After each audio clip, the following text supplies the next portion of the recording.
How to navigate using the sun if you're lost in the woods. Let's be honest, some folks are going to freak out if they can't get their favorite hemp milk with their latte, let alone if they lose track of their trail on a hike. People come equipped with various degrees of resilience to newness and unforeseen circumstances, and with different levels of reliance on technology. Curiosity Unleash. We all know people who can't take 2 steps without stuffing their face in Google Maps for directions, or who won't even consider cooking a new dish without perfect blow-by-blow instructions. Others wander where they want and chuck a bunch of stuff in a pan and stir it all around. In certain cases, though, it pays to have some old school, even ancient school, knowledge about how to survive and stay safe. Besides, there's no reason to make the ghosts of our hunter-forager ancestors sigh at how pathetically helpless we are. Case in point, using the sun for directions. This particular skill ranks up there with how to make a fire and how to signal SOS.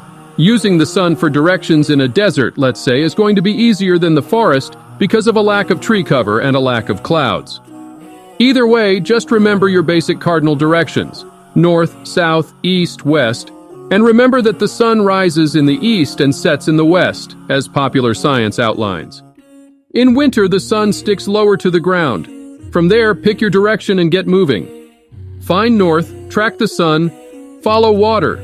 Granted, use the sun to determine north, south, east, and west isn't going to help all that much if A. There's no sun, B. You don't have a mental map of the area and nearest trail or road, or C.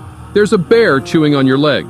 At least one of those things is partially in your control, however, meaning don't head into the woods without refreshing yourself about basic cardinal directions and having some crucial survival items like a flashlight.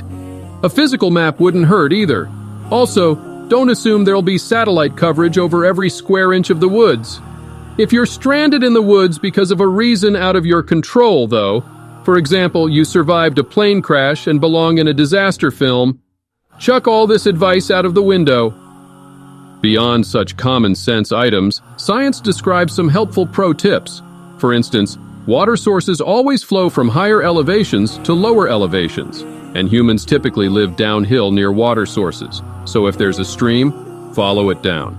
Then again, climbing higher can help you spot power lines or gaps in tree line that speak of roads or settlements, and if you can't figure out what's north because there's no sun, moss and wet vegetation typically prefer growing in cooler environments facing away from the rising sun. Shadowy comparisons. With all this talk of the sun, you might be thinking, what do I do if I'm lost in the dark? As Scouting magazine says, staying still is your best bet unless you want to twist your angle, fall of a ledge, or smash your face on a branch. That being said, popular science points to other heavenly bodies if you want to get your bearings at night: the moon and stars.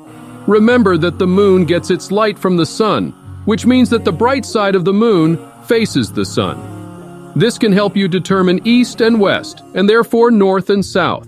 And if you find the Little Dipper in the northern hemisphere, the North Star, Polaris, sits at the end of its handle. That's almost perfectly north. The outdoor herbivore takes us one step further toward full-fledged survivalist and talks about finding north using shadows. Plunge a stick into the ground and mark the location of its shadow, then mark the shadow just 10 minutes later. The second mark will be east and the first mark west, which can help you find all other directions.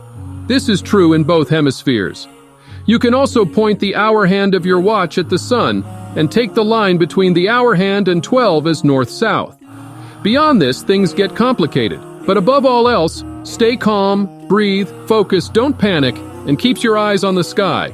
Please like, share, and subscribe to Curiosity Unleashed for more mind-boggling adventures and life-saving knowledge.